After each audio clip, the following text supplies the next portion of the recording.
Hello, hello, and welcome to another episode of Glorious Life on Wheels. Last week, I aired a video and I shared some information about a terrible incident that occurred in Quartzsite, Arizona on BLM land. A young woman was the victim of a violent offense and was injured as a result. I'm not going to go into all the details. I will leave the link to that video in the description for this video if you want to go and check it out.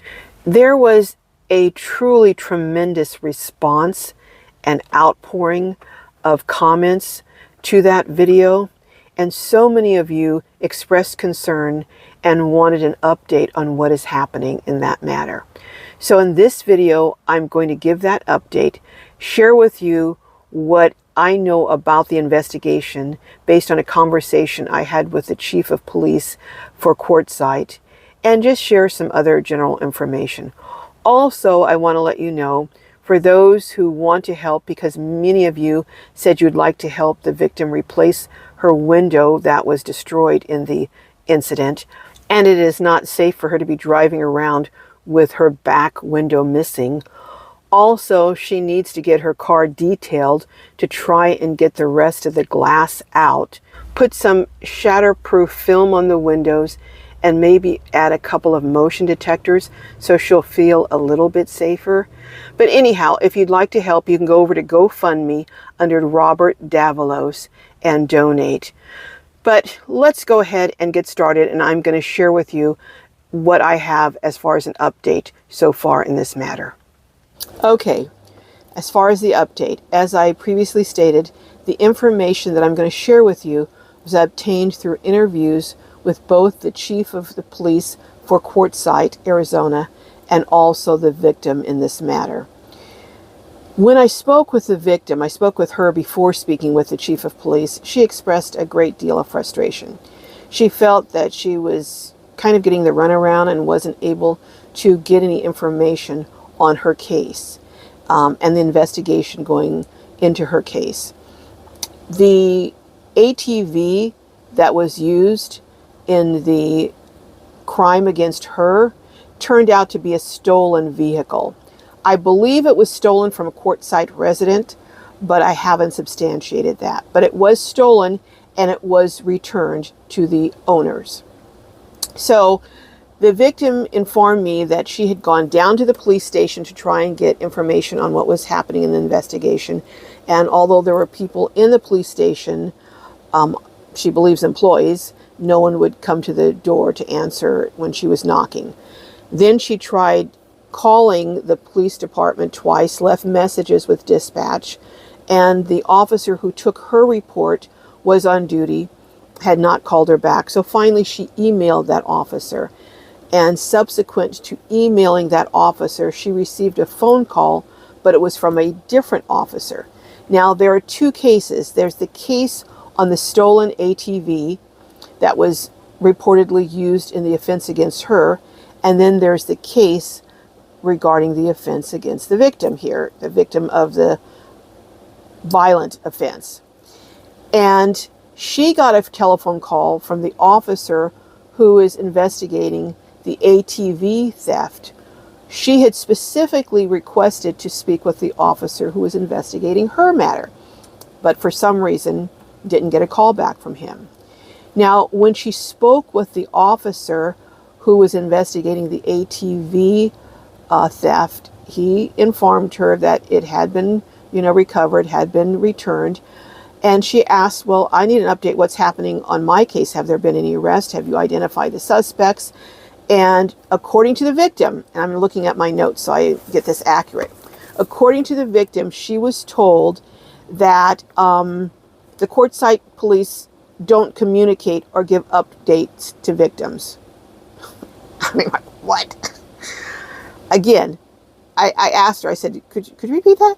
She said, yeah, that's what they told me, that they don't communicate or give updates to victims, and they can't disclose any of the information on her case.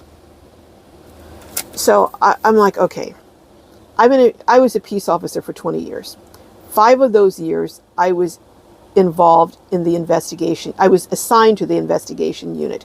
I did investigations.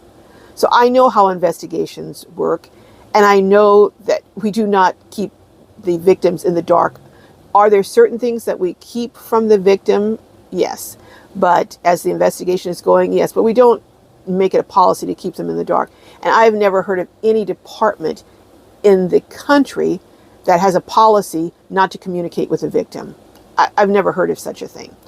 So I asked her, what else was happening in that conversation that got her so upset, because she was pretty upset.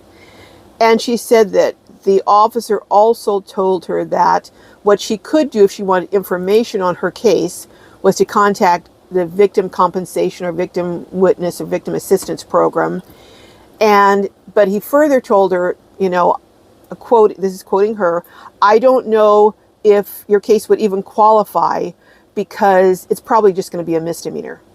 So that really upset her, because her case involves someone hurling a huge rock through her back window based on its use, was then converted to a deadly weapon. It shattered her window, causing her to sustain injury. And this is going to be filed, if it was filed ever, as a misdemeanor. The victim was, needless to say, pretty upset by what she was told. And what she said to me, and I'm going to quote her directly, was that she feels like she is being re-victimized by the system. And she further said, and I'm quoting, if those people in charge of this investigation allow these perpetrators to get away scot-free, they are as bad as the perpetrators. I'm just quoting what she told me. She also said that what she did get from her conversation was that it sounded like it was a group of teenagers who engaged in the offense. Having dealt extensively with victims when I was in investigations, I really understood her frustration and decided, let me call over to the Courtside Police Department, since I was in law enforcement for 20 years and I know some of the questions to ask because I was also an investigative reporter. Let me call over there and see what I can find out. So I did call over to Courtside Police, and I was able to speak with the police chief, Clay Romo. And at first we did, I would say, have some back and forth, in our conversation. But finally, I just asked him again. I said, okay, I'm just going to ask you, do you have a policy that you don't share or communicate with victims, especially victims of a violent offense? And he said, no, that is not the Courtside Police Department's policy. And the person who gave her that information gave it to her erroneously. So that was encouraging to hear that. And I also asked him some further questions. And he told me that they are investigating the offense against her that resulted in her being injured. And he said they did not know she was injured. And that she didn't say anything at the scene and didn't ask for medical treatment. And at that point, I did ask him, I said, well, let me ask you, if your wife or daughter were awakened at 1 or 2 in the morning and shattered in glass and, totally disoriented, terrified, do you think when police responded a few minutes later, they'd be able to tell them everything that happened or be coherent or even realize maybe the extent of their injuries? So I think he got the point when I made that statement.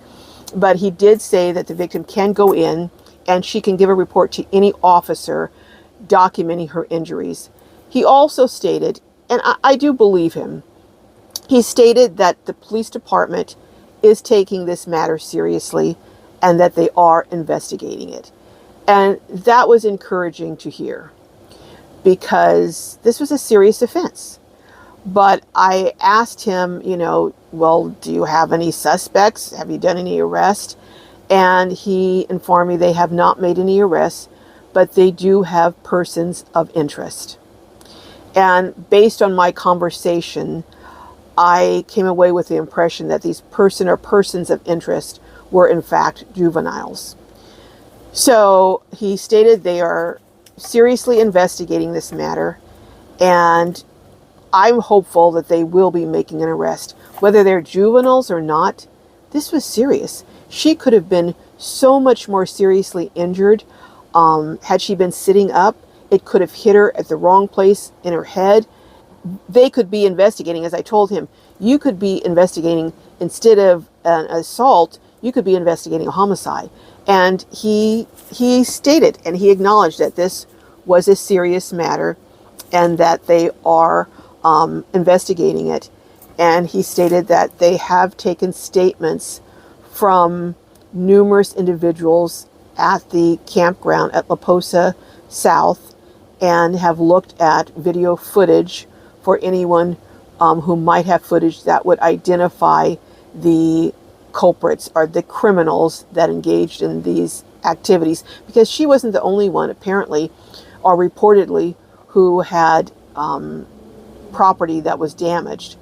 And according to one report that I was given, they went into one camp, and I was told that a man came out to confront them, and he overheard a party on the ATV say to another party, run over him, run over him.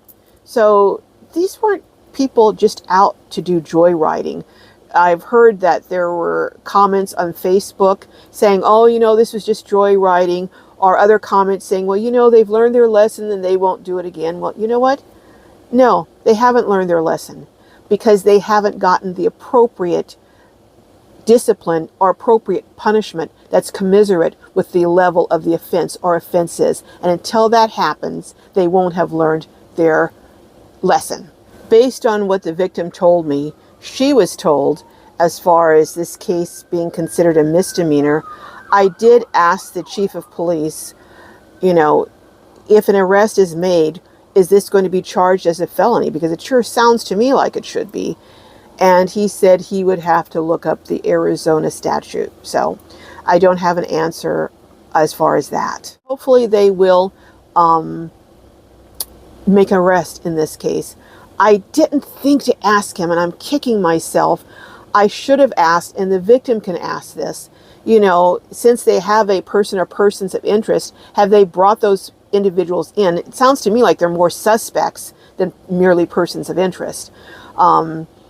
Because someone apparently shared where the location of the ATV was. So someone in Quartzsite, I believe, clearly knows who stole that ATV and who was involved in these offenses. But my question that I should have asked was, have they hauled in their butts to the police station and interrogated these quote-unquote persons of interest, who I believe are really suspects, because I think that would be an appropriate thing to do based on my experience in investigations. Before ending this video, I would like to address two groups. One is the citizens of Quartzsite. I have come to Quartzsite for several years now during the winter and spent time there. I have found the residents of Quartzsite to be gracious, kind, decent, law-abiding individuals who, with the exception of only one incident or one situation, I have been treated with the utmost respect and just treated well. And I would ask you, because I'm confident there are people in Quartzsite, based on comments on Facebook and other things, there are people who know who these individuals are who committed these offenses. I would ask you to stand up and say, you know what, not in this small town. Don't bring this here. We don't stand for this. We don't tolerate it. And if you commit an offense like this in this town, we will turn you in ourselves, because this is not something we want to be or to have the effect of soiling the reputation of our community. And this is not how we want to be looked at or viewed as a community. You know, this has the potential to really harm a lot of people, because I've heard from many people who are saying they're not going to come to Quartzsite next year because they don't feel safe anymore. So I'm hoping that someone will step up and share the information that they have on who committed these offenses.